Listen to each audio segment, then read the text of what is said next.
जो इस मार्ग पर, अध्यात्म मार्ग पर, आनंद मार्ग पर चलना चाहते हैं, तुमको एक इंद्रिय के संयम के लिए पांचों इंद्रियों पर संयम करना होगा, ज्ञान इंद्रियों पर। एक बात सुधारने के लिए ब्रह्मचर्य का रक्षा तभी वो उपासक कर सकता है जब सर्वतोभाविन ब्रह्मचर्य होगा। एक जनेंद्रिय के ब्रह्मचर्य की पुष्टता का जब आप लक्ष्य कर लोगे तो उसकी पुष्टता के लिए आपको सर्वतोभावेन ब्रह्मचर्य धारण करना पड़ेगा। सर्वतोभावेन नेत्र का ब्रह्मचर्य, जो नेत्र किसी को भी देखकर भोग कामना कर लेते हैं, भोग बुद्धि से देखते हैं वस्तु को, व्यक्ति को, किसी को भी, ये नेत्र से बेविचार हो रहा है। नेत्र का ब्रह्मचर्य सबसे पहले शुरू कीजिए। आपको वो चीज नहीं देखनी, वो बात नहीं पढ़नी, वो दृश्य नहीं। श्रीमद् भागवत में वर्णन है, कोई पशु पक्षी भी मैथुन कर रहा हो, अचानक दृष्टि गई तो मानसिक प्रणाम करके दोबारा दृष्टि नहीं जानी चाहिए। नेत्र का ब्रह्मचर्य। फिर वाणी का ब्रह्मचर्य, बहुत बड़ा प्रभाव पड़ता है इससे। यदि आप जबान से अश्लील बातें, गंदी बातें, कामुक बातें करेंगे तो आप ब्रह्मचर्य रह ही नहीं सकते। अगर आप वाणी से परस्पर शरीर आकर्षण वाली बातें करेंगे, बट उसको देखा तुमने क्या, बस आप गए। चाहे वो स्त्री शरीरधारी साधक हो या पुरुष शरीरधारी, परस्पर आकर्षण संबंधी यदि वाणी खुली आपकी, तो वाणी के बेविचार से आपका जनेंद्रिय का बेविचार प्रारंभ हो जाएगा। आप रोक नहीं सकते, नहीं रोक सकते। इसलिए वाणी से भी कोई ऐसी वार्ता ना कीजिए जिससे आपके अंदर काम वेदना बढ़े। श्रवणेंद्रिय का, कान से गंदी बातें, बेविचार की बातें, कामुक बातें सुनना जिससे हमारे हृदय में कामना जग जाए, बिल्कुल नहीं। धर्म की बात, अपने आराध्य देव की बात, शास्त्र सम्मत बात हम श्रवण करें। अन्यथा अगर कोई ऐसा मित्र है या हमारा साथ में रहने वाला है, कोई किसी भी साधक की को लेकर बात कर रहा है, तो भी हमें कान में उंगली डाले नहीं। हम कोई ईश्वर थोड़ी कि हम किसी को संभाल लेंगे, हम अपने को नहीं संभाल पा रहे। हमारे सामने किसी की बात मत करो, ऐसी करना है तो प्रभु की चर्चा करो, अन्यथा मत करो। तो अगर आप श्रवणेंद्रिय का ब्रह्मचर्य, वाकेंद्रिय का ब्रह्मचर्य, नेत्रेंद्रिय का ब्रह्मचर्य और त्वगेंद्रिय का ब्रह्मचर्य, अनावश्यक किसी को स्पर्श मत करो, तो हमारी त्वगेंद्रिय का बेविचार ना होने पावे। सहसा किसी का स्पर्श, किसी की भी अगर सेवा करने का सौभाग्य मिले, फिर उसमें ये प्रश्न नहीं होता। अगर कोई गिर आप पड़ा है, भला ऐसी स्थिति में कि मुझे अत्यंत आवश्यक है उसे उठाना, अगर नहीं उठाते तो वो कष्ट पा रहा, अचानक कोई गिर जाए, फिर हम ये नहीं देखेंगे, फिर ये हम सूत्र नहीं स्वीकार करेंगे कि अब हम तो ब्रह्मचारी हैं, अब हम खड़े खड़े देख नहीं। उसको अत्यंत आवश्यकता है हमारी। अब उस समय हम भूल गए अपने आप को और उसको उठा करके अगर हमें अस्पताल ले जाना, अस्पताल ले जाएंगे, जरूरत है हम उसकी सेवा करेंगे। ये सेवा के समय इस सूत्र को न देखा जाए, पर ध्यान रखें, अत्यंत आवश्यक जहां आपके सिवा नहीं हो सकता, वहां अगर हमें ऐसा अवसर मिलता है कि सेवा उसे हो सकती है, तो हम पहले उसे प्रेरित करेंगे। उपासक को ये बात समझनी चाहिए, मन को समझाना चाहिए, सच्ची मानी। मतलब वाणी में शब्द नहीं होता इन बातों को बताने का, यदि कहीं मन को समझाना चाहिए। देखो, अपने लोग उपासक हैं, हम जहां जहां आसक्त हो रहे हैं उसमें हमारे मन का केवल भ्रम है। शरीर के द्वारों में कहीं सुख है, घृणित द्वारों में कहीं सुख है। अगर सुख होता तो इनके भोगने के बाद हृदय कह देता कि अब कछुनाथ न चाहिए मोरे, शांत हो जाता। फिर ऐसा क्यों होता है कि उसको एक जगह तृप्ति नहीं होती, क्योंकि वहां सुख है नहीं। फिर सोचता है शायद उसमें हो, उसमें हो, उसमें हो। पूरे के पूरे युग के युग व्यतीत हो गए, कल्प के कल्प व्यतीत हो गए भोगते हुए, क्या सुख मिला? क्या स्त्री शरीर सोचता है पुरुष शरीर में सुख है, पुरुष शरीर सोचता है स्त्री शरीर में सुख है, या आदि आदि। अगर सुख होता तो पूरे ब्रह्मांड में पशु पक्षी कीड़ा मकोड़ा सब मैथुन धर्म से युक्त है, ये सब सुखी हो जाते हैं ना। जो जितना भोगा सकते उतने दुखी, देख लो, अशांत, क्लिष्ट, परेशान और पापाचरण युक्त।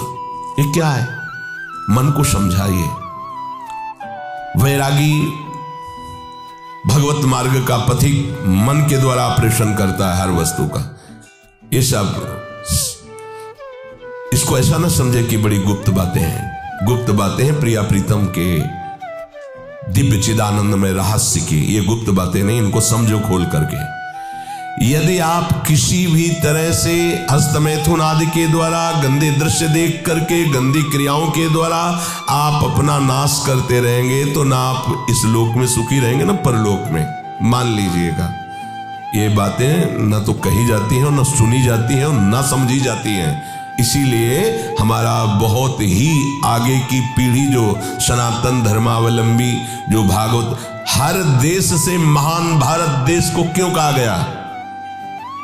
ऐसा भी है कि अन्य देश स्वीकार किया जाता है कि वो हमसे धनी है, स्वीकार किया जाता है कि वैज्ञानिक तत्वों में भी वो हमसे आगे हैं, पर भारत को महान धर्मशाली देश कहा गया है। कोई भी किसी भी देश का धर्म गुरु हो हमारे देश में आएगा और हमारी ऋषियों के सूत्रों से ही अपने धर्म को पुष्ट करेगा। साप का मूल जड़ भारत धर्म का है। कहीं भी हो, कहीं भी देख लो, चाहे जिस देश का नाम लो, कहीं न कहीं किसी भारत के ब्रह्म ऋषि की छाप लेकर के डोल रहा है। भारत भोग प्रधान देश नहीं है, भारत धर्म प्रधान देश है। यहाँ धर्म गुरुओं के द्वारा धर्म स्थापना करके चलाया जाता है। यहाँ आज जो हम समझ रहे हैं कि बाहरी परिपाटी हमारे भारत में आ जाए तो भारत आधुनिक और सर्वश्रेष्ठ देश माना जाएगा, कभी नहीं। भारत अपनी परिपाटी से चलता है, तब सब देशों के ऊपर राज्य करता है। किसी भी देश में न पतिव्रता मिलेगी न यति मिलेगा, ब्रह्मचर्य का कहीं नामो निशान नहीं मिलेगा। ये भारत देश में ही मिलेगा। यहाँ ब्रह्मचारी मिलेंगे, यहाँ सती मिलेंगे, यहाँ प्राणपण से धर्म का पालन करने वाले मिलेंगे। अब हमारे जो नई पीढ़ी है वो आधुनिकता को स्वीकार कर रही। गर्लफ्रेंड, बॉयफ्रेंड, कौन सा रिलेशन है? Live in relation. ये हमारे कहीं किसी भी धर्म ग्रंथ में लिखा हो तो आप बता दीजिए। बाल्यावस्था से आज तक जितने भी धर्म ग्रंथों का स्वाध्याय हुआ, कहीं भी लिखा हो तो ये बोलो सर्वनाश का स्वरूप है कि नहीं है? अभी बच्चा ना तो लोक को जानता है, ना परलोक को जानता है, ना हित को जानता है, ना अहित को जानता है। अभी उसका ब्रह्मचर्य किसी काम लायक नहीं हुआ और वो उतर गया व्यभिचार में। क्या होगा उसका जीवन? क्या होगा जीवन? चाहे वो स्त्री स्वरूप में चाहे पुरुष स्वरूप में हो, क्या बिना संयम के ये पशुता के व्यवहार से किसी की ना लौकिक उन्नति होती है ना परमार्थिक उन्नति होती है। पर कौन सुनेगा? यही कहा जाएगा पुराने जमाने के शास्त्रों को केवल वर्णन कर रहे हैं, ये क्या जाने आधुनिक जमाने को। तो आधुनिक जमाने की दशा क्या हो रही है, आंख खोल करके देखो। कोई बात नहीं, दोस्त बनाना कोई बुरी बात नहीं, इस बात को हम मानते हैं। स्त्री शरीरधारी पुरुष शरीर को मित्र बना सकता है, कोई दोष नहीं। पुरुष शरीरधारी स्त्री को मित्र बना सकता है, कोई दोष नहीं। लेकिन मित्र का क्या कर्तव्य होता है? कुपंथ निवार सुपंथ चलावा, कुमार्ग से हटा करके सुपंथ में चलाना, उसकी समस्याओं को दूर करके उसको आनंद में से युक्त करना, उसको सहयोग करना, ना कि शोषण करना। दोस्ती कहते हैं उसके दुखों को मिटा करके उसको शांति और सुख के मार्ग में ले जाना। इसीलिए ये जो आधुनिकता बढ़ रही है, ये जो खान पान गलत हो रहा है, ये जो दर्शन गलत हो रहा है, तो इस जमाने में ब्रह्मचर्य ये केवल शब्द ही लिखा मिलेगा, जीवन में नहीं मिलेगा। नए नए बच्चे व्यसन कर रहे हैं, नशा कर रहे हैं, गंदे आचरण कर रहे हैं, क्या होगा? कैसे आगे कोई समझेगा? शास्त्र क्या है, धर्म क्या है, बल क्या है? आज नवयुवक 16 से 28 के बीच में कोई ऐसा नहीं दिखाई देता है जिसमें आध्यात्मिक थोड़ा भी बल हो, काम क्रोध आदि सहने की सामर्थ्य हो। अपने बूढ़े माता पिता को थप्पड़ मार रहे हैं, बूढ़े माता पिता को गाली दे रहे हैं, बूढ़े माता पिता जिन्होंने खवा पिला के इतना बड़ा, उन्हें अनाथालय भिजवाया जा रहा है, उनको छोड़ दिया जा रहा है। आप विदेश घूम रहे हैं, उनके खाने की व्यवस्था घर में नहीं। क्या है ये? आज आधुनिक विद्या का ये प्रभाव है। विद्या विनयम ददाति, जो अपने वयोवृद्धों की सेवा नहीं कर सकता वो क्या विद्या पढ़ा? जो दूसरों की रक्षा नहीं कर सकता क्या विद्या पढ़ा? क्या विद्या का यही स्वरूप है दूसरे का शोषण करना? क्या विद्या का यही स्वरूप है कि शराब पीना, ड्रग्स का ये नशा करना? ये क्या विद्या सिखाती है? वो कहा जाता है आज तो आधुनिक विद्या बढ़ रही, मुझे लगता है संयम में रहना ही विद्या का वास्तविक स्वरूप है। अपनी इंद्रियों को संयम में रखना, अपने को संयम में रखना, बुजुर्गों का, गुरुजनों का, शास्त्र का, भगवान का भय रखना हृदय में। ऐसा नहीं, आप तभी निर्भय हो पाओगे यदि शास्त्र का भय नहीं, भगवान का भय नहीं, धर्म का भय नहीं, तो फिर आप वहां पहुंच जाओगे जहां भय ही भय है। ये जो जितने भी दंड विधान हैं सब उसके ऊपर लागू हो जाएंगे। ऐसा नहीं कि कलयुग है तो आप किसी को छेड़ोगे तो पुलिस आपको छोड़ेगी क्या? यही देख लो। तो ये तो यहां का राजकीय विधान जो अनंत ब्रह्मांडों का शासन करता विधान है, वो तो किसी की गवाही की जरूरत नहीं, वो तो तुम्हारे मन में ही बैठा देख रहा है। सावधान। संयम एक बहुत बड़ी सामर्थ्य है। जो बच्चे इस सत्संग को सुने वो खुद अपने हृदय में देख ले कि हमारा जो उनसे प्रार्थना करना है कि दोस्त बनाओ, हम निषेध नहीं करते। हम भी पढ़े, स्कूलों में पढ़े, बच्चे बच्चियां सब एक साथ स्कूल में बैठते हैं। क्या हमारे 4 बहनें हों और हम उनके बीच में रहते हो तो हमें काम सताएगा क्या? क्या तुम ऐसे दोस्त नहीं बन सकते क्या? क्या जरूरी है कि काम की भावना से ही किसी से दोस्ती करना? जब ब्याह हो जाए, सदगृहस्थ बन जाओ, तब भगवान को प्रणाम करके गृहस्थ धर्म रूपी पूजा करो, कोई परेशानी नहीं। पर जब तक आपका ब्याह नहीं होता है तब तक आप संयम से रहो। जो तुम्हें संयम भ्रष्ट करे वो तुम्हारा दोस्त नहीं, दुश्मन है। इस बात का परिणाम खुद आप आगे देख लेंगे, चाहे वो बच्चा हो, चाहे बच्ची हो, चाहे स्त्री हो, चाहे पुरुष हो। दोस्त वही है जो हमारे संयम को पुष्ट करे। संयम भ्रष्ट कर दे उसे दुश्मन कहते हैं। जो हमारे भागवतिक मार्ग को नष्ट कर दे, जो हमारी पवित्रता को नष्ट कर दे, जो हमारे संयम को नष्ट कर दे, वो दोस्त कैसे हो सकता है? वो हमारा फ्रेंड कैसे हो सकता है? बहुत सावधानी की जरूरत है। ये बाहरी देशों की बातें हमारे देश में नहीं चल पाएंगी। आज हमारा मन इससे, कल हमारा उससे मन। हमारे देश में इसका निषेध किया जाता है। हमारे धर्म ग्रंथ, हमारे धर्म गुरुओं ने इसका निषेध किया है। ये भारत है, भारत वो धर्म भूमि जिसे हर विश्व का एक एक देश प्रणाम करता है। इस देश की एक महात्मा गया तो आश्चर्यचकित उपदेश सबको आसक्त कर लिया, श्री स्वामी विवेकानंद जी। एक महात्मा गया तो विषयी पुरुषों के हाथ में भी माला पहला दिया और कृष्ण कृष्ण पुकारने के लिए विवश कर दिया उसे। ये भारत है, जिधर भी गए तो जयकारा लगवा दिया अपने धर्म का। यहाँ के ग्रंथों में यहाँ के गृहस्थों की जय जयकार लिखी हुई है। आप भक्तमाल उठाकर देखिए कि 100 में 10 विरक्त होंगे, 90 गृहस्थ होंगे, और वो सब ऐसे महापुरुष जो विरक्तों से भी बढ़ करके हैं। तो ऐसा नहीं कहा जा सकता कि गृहस्थ में धर्माचरण नहीं होता, गृहस्थ में भगवत प्राप्ति नहीं हो सकती, गृहस्थ में संयम नहीं हो सकता। बिल्कुल गलत बात। सावधानी से चलो। ये आज प्रसंग है इस विषय का, इसलिए सबसे विनय करता हूं कि यदि आप संयम से चलोगे तो इस जन्म में भी सुखी, शांत और बलवान रहोगे, और आखिरी में तुम्हें महाआनंद सिंधु प्रभु स्वीकार कर लेंगे। अगर अधर्माचरण करोगे तो ये अधर्म ही तुम्हें नष्ट कर देगा। धर्माचरण करोगे तो धर्मो रक्षति रक्षिता, ये धर्म स्वयं तुम्हारी रक्षा कर लेगा। हमारे हृदय में जो अंतःकरण में मन है, इसको समझाना चाहिए। अगर विषय भोग में सुख होता तो सब सुखी हो गए होते। उर्वशी जो भगवान नारायण की जंघा से प्रकट हुई और काम को भी मोहित करने की सामर्थ्य रखती है, महाराज पुररवा ने पत्नी रूप से उसे स्वीकार किया। इतने प्रतापी और पुण्यवान थे। परिणाम क्या हुआ? पागल बने घूम रहे थे। भगवत कृपा से जब ज्ञान हुआ तो उनका आज तक मुझे तृप्ति नहीं हुई, मैं पुरुष सिंह और राजर्षि कहलाया, मेरी क्या दुर्दशा हो गई।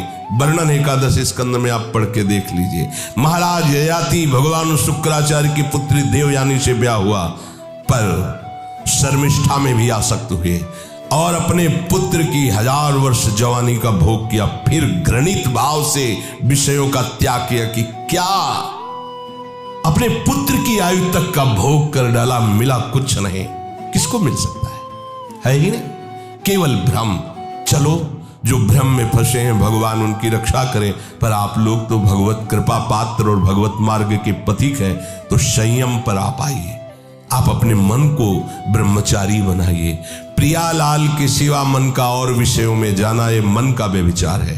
प्रियालाल सुख समुद्र है, इसके सिवा और कुछ सोचना कि इसमें सुख है, बुद्धि का व्यभिचार है। अगर बुद्धि ये निश्चय की हुई कि श्यामा श्याम के नाम रूप लीला धाम के सिवा कहीं सुख नहीं, ये बुद्धि का ब्रह्मचर्य है। निरंतर अपने आराध्य देव के चिंतन में डूबा ये चित्त का ब्रह्मचर्य है। और चित्त विषयों का चिंतन कर रहा है, शब्द स्पर्श रूप रस गंध का, ये चित्त का व्यभिचार है। और मैं पुरुष हूं, मैं भोगता हूं, ये अहंकार का व्यभिचार है। और मैं प्रियालाल का दास हूं, ये अहंकार का ब्रह्मचर्य है। अंतःकरण ब्रह्मचारी, इंद्रिय ब्रह्मचारी, फिर आपको कोई परास्त ही नहीं कर सकता। आपका स्वभाव हो जाएगा ब्रह्मचारी व्रत स्थिता। ब्रह्मचर्य रक्षा के लिए पहला तो ये निश्चय करना होगा कि आपकी वीर में महत्व बुद्धि हो जाए। जिसे आप व्यर्थ समझ रहे हैं वो बहुत बड़ी जीवनी शक्ति है। चाहे जितना आप उसको निकालते रहिए, आपको सुख कभी नहीं मिलेगा, दुख बढ़ता चला जाएगा। और आप थोड़े दिन ब्रह्मचर्य रह के देखिए, जब आप ऐसी क्रियाओं से युक्त होने के बाद ब्रह्मचर्य रहेंगे तो कुछ समय तक आप बिल्कुल ब्रह्मचर्य नहीं रह पाएंगे। पहले समझ लीजिए, स्वाभाविक आपका वीर स्खलित होता रहेगा बिना किसी चेष्टा के, कई तरह से। अब आपको घबराना नहीं, पर कोई क्रिया नहीं करनी है और संयम से रहना है। ये जितनी बातें पीछे कही गई कि ये नहीं देखना, ये नहीं सुनना, कुछ दिन बाद आप देखोगे कि आपका ब्रह्मचर्य रुकने लगा है, लंबा अंतराय करने लगा है। ऐसे भी उपासक है जिनको 10-10 वर्ष हो जाते हैं, स्वप्न दोष नहीं होता। 10-10 वर्ष स्वप्न दोष ही नहीं होता। कभी ऐसी कोई विषम परिस्थिति, औषधि आदि का प्रभाव, कुप्रभाव, वो बात अलग की है। क्यों? जब तक आप उसे रास्ता नहीं देंगे तब तक वो निकलेगा नहीं। स्वाभाविक नहीं निकलने वाली ये वस्तु है। स्वाभाविक तो कभी ऐसे ही, अगर आपने शुरुआत से कभी भी ऐसी कुछ चेष्टा नहीं की है तो ये अपने आप में समर्थ, जो आसनों पे बैठने के लिए कहा जाता है, इससे सुषुम्ना नाड़ी खुलती है और ब्रह्मचर्य ऊर्ध्वगामी होने लगता है। ऊर्ध्वगामी ब्रह्मचारी साक्षात भगवत स्वरूप हो जाता है, उसे ज्यादा प्रयास करना नहीं पड़ता है। ब्रह्मचर्य रक्षा के लिए सरल जीवन होना अत्यंत आवश्यक है। विलासिता से बचा जाए।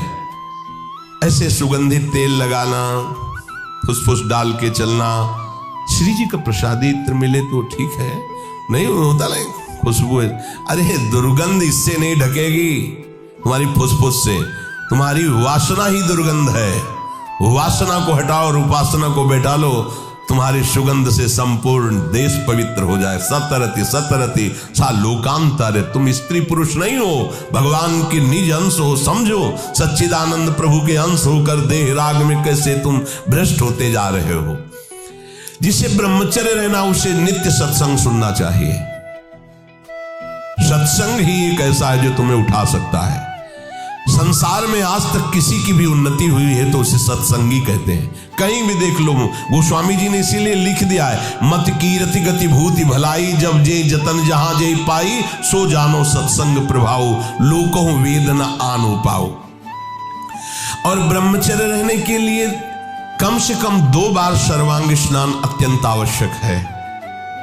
अगर आप शौच कई बार जाते हैं, कोई ऐसी परिस्थिति आ जाती है तो कमर से स्नान कीजिए, पर 2 बार तो स्नान होना ही चाहिए आपके शरीर का। उससे ब्रह्मचर्य को सहायता मिलती, शरीर की गर्मी नष्ट होती है और हमारे भाव में भी पवित्रता आती है।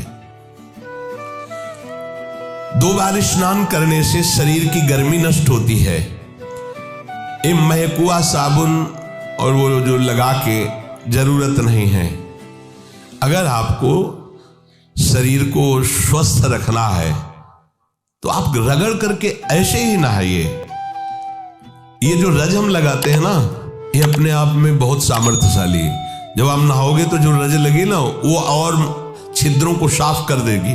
स्नान कर फिर आपको साबुन लगाने की जरूरत। यदि आप त्वगेंद्री को कोमल सुगंधित साबुनों से तो आपके अंदर कामुकता बढ़ेगी। ध्यान रखना, आपकी त्वगेंद्री जितनी कोमल होगी उतने में विकार बढ़ेंगे, और आपकी त्वगेंद्री जितनी ऐसे रुक्ष होती जाएगी उतने ही आप निर्विकार होते चले जाएंगे। इसका बहुत बड़ा असर होता है। कोमल कोमल वस्त्र, कोमल ऐसे त्वगेंद्री बना लेना, ये परमार्थ के लिए ठीक बात नहीं है। इसीलिए सीधे रज लगाओ, सीधे मोटे जो भी कपड़े जैसे मिले उनसे शरीर को ढको। और भगवत मार्ग में चलना है, ये उद्देश्य नहीं होगा तो ब्रह्मचर्य रह ही नहीं सकते हैं। अगर कहीं ऐसा सौभाग्य मिले कि किसी नदी या तालाब में कमर तक खड़े होकर के थोड़ी देर जप करने का, तो उससे ब्रह्मचर्य और पुष्ट होता है, नाभि तक कम से कम। लेकिन अगर ऐसा ना हो तो आप स्नान में सबसे पहले नाभि में ही जल डाला जाता है ब्रह्मचारी के लिए। यह विधान कि ठंडा जल से नाभि आदि से डाल करके। आपके कपड़े भले महंगे ना हो पर स्वच्छ होने चाहिए, पवित्र होने चाहिए। ध्यान दीजिए, कपड़े आपके साफ होने चाहिए, पवित्र होने, भले फटे हो, भले वो कम पैसे वाले हो, लेकिन पवित्र होने चाहिए, स्वच्छ होने चाहिए। उससे आपके ब्रह्मचर्य में सहायता मिलेगी। भोजन के तुरंत बाद कभी स्नान न करें। जैसे भोजन किया, शौच लग गई तो बस पेट में पानी नहीं, कमर के नीचे से, कमर से पवित्र। लेकिन भोजन, अगर भोजन पाया और तुरंत पानी डालोगे तो गर्मी सर्दी से आपके ब्रह्मचर्य पर हानि पहुंचा सकता है। यदि आपका पित्त बढ़ रहा है और शाम के भोजन की इच्छा नहीं, थोड़ी थोड़ी तो है, थोड़ी थोड़ी नहीं है, नहीं पाना चाहिए। अगर आप पाओगे तो पित्तवर्धन अधिक होगा, हीट अंदर बढ़ेगी और वो आपको ब्रह्मचर्य में हानि पहुंचा देगी। अधिक गर्म जल से स्नान करना ब्रह्मचारी के लिए हानिकारक है। गीजर का बहुत ठंडी है, आपको ऐसा लगता है तो एक नॉर्मल जल कर लीजिए कि ठंडा भी है और ठंडा नहीं भी है। धुआं उठ रहा है गर्मा गर्म, ये नहीं, ना गर्मा गर्म भोजन ना गर्मा गर्म जल से स्नान। अगर आप ऐसा गर्म जल से ही स्नान करेंगे तो आप बहुत कमजोर हो जाएंगे। ये बात समझिए, ये सब सुखद सामग्री नहीं है जो आप समझ रहे हो। प्रकृति का सीधे वार सहने की सामर्थ्य जब शरीर में तुम्हारे आएगी तो स्वाभाविक ब्रह्मचर्य पुष्ट होने लगेगा और उत्साह बढ़ने लगेगा ब्रह्मचर्य का। हम ये नहीं कहते कि आज से गीजर बंद, कल से नाक बहाओ, ऐसा नहीं कहते। उचित कर लो, इतना नहीं कि गरम गरम, ऐसा नहीं, उचित। स्नान के बाद शरीर को किसी वस्त्र से सर्वांग रगड़ करके पोछिए, साबुन लगाने की जरूरत नहीं, आपका शरीर साफ रहेगा। ब्रह्मचर्य के लिए भोजन में सुधार होना अत्यंत आवश्यक है। एक बार एक बादशाह ने भागवतिक श्रेष्ठ वैद्य को बुलाया और पूछा 24 घंटे में स्वस्थ शरीर के लिए कितना भोजन अनिवार्य है।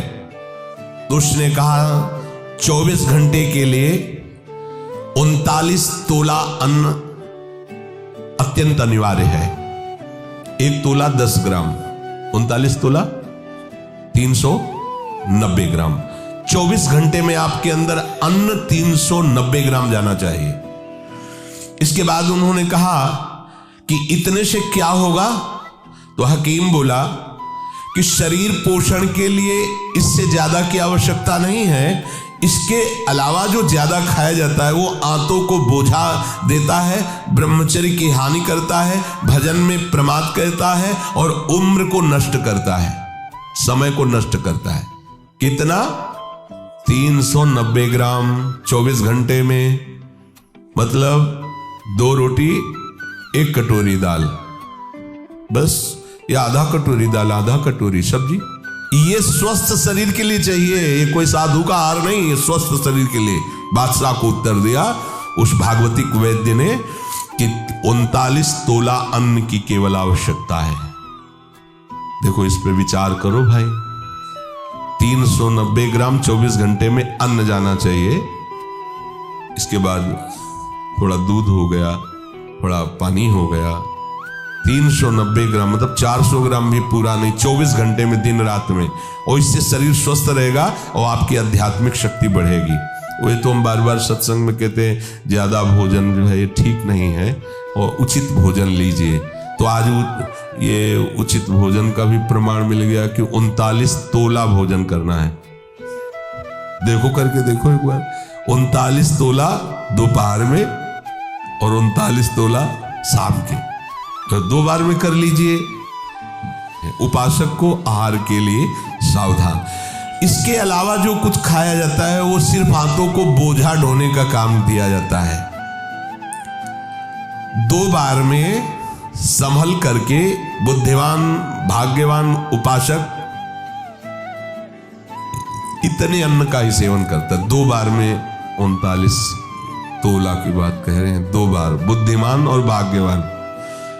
और महामूर्ख और अभागा वो अधिक भरता है आंतों में। इसमें वाणिज्य में लिखा महामूर्ख है वो, क्योंकि बेमतलब बोझा भरे जा रहे। देखो, भोजन तुम्हें तार देगा और भोजन तुम्हें मार देगा। तंदुरुस्ती के लिए, स्वस्थता के लिए और भजन के लिए जितना बताया गया उतना ही भोजन करना चाहिए। अब आहार में कह रहे हैं कि सात्विक आहार ही ब्रह्मचर्य को पुष्ट करता है, नहीं तो ब्रह्मचर्य को नष्ट कर देता है। राजसिक और तामसिक आहार ब्रह्मचारी व्रत निर्वाह के लिए नहीं लेना चाहिए। रसीला, हल्का मतलब सुपाच्य और मधुर और गेहूं, चावल, जौ, साठी, मूंग, अरहर, चना, दूध, अल्प मात्रा में घी, चीनी, सेंधा नमक या पके हुए ऋतु फल, ये ब्रह्मचर्य में सहायक आहार है। समझ लेना।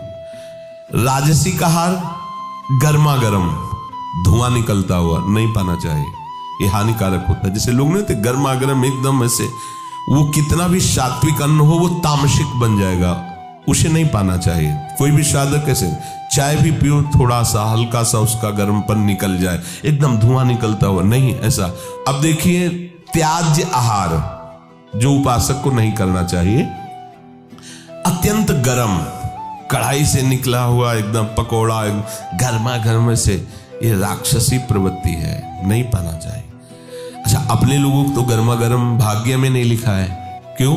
क्योंकि पहले प्रियाजू पाएंगे, तो प्रियाजू को गर्मा गर्म थोड़ी लगाएंगे, पहले योग्य उसको बनाओ पाने के, मतलब हल्का सा गर्म रह जाए, फिर श्री जी को भोग लगाओ, 20 मिनट भोग लगाओ, हो गया सब काम। इसके बाद प्रसाद रूप में पालो तो स्वाद वाली बात ही नहीं रह जाएगी, परम स्वाद आ जाएगा, क्योंकि प्रियाजू ने पाया है। अत्यंत उष्ण और लाल मिर्च पर ये एकदम तेल उतरा रहा है सब्जी में, लाल लाल ऊपर नहीं होता जिससे ऐसे, ये ब्रह्मचर्य के लिए हानिकारक है। साधु, साधक, उपासक, चाहे गृहस्थ हो चाहे विरक्त, मत पाना। लाल मिर्च पड़ी हुई और खूब ऑयल दिखाई दे रहा है ऊपर से, नहीं पाना। और अत्यंत नमकीन और अति अधिक मीठा, मीठा सात्विक में ऊपर में वर्णन किया गया है, पर अधिक मीठा। अब पता चला गुलाब जामुन आ गए तो 10, 12, 15 तक कोई बात ही नहीं है। खीर आदि, हलवा आदि समेटते चले जा। भैया ये कोई गोदाम थोड़ी है, आते हैं थोड़ा उचित पाले हो गया। अब 400 वाली बात है तो जो अगर खीर अच्छी लगती है तो सब बंद कर दो, 400 ग्राम खीर पी लो। हलवा अच्छा लगता है तो ठीक है, कुछ मत लो, केवल हलवा ले लो, 400 ग्राम पालो, कोई बात नहीं, बिना औषधि के पच जाएगा। आप देख लेना, बहुत बढ़िया रहेगा। और आप सात्विक रहेंगे, आपका चिंतन बनेगा, नींद नहीं आएगी।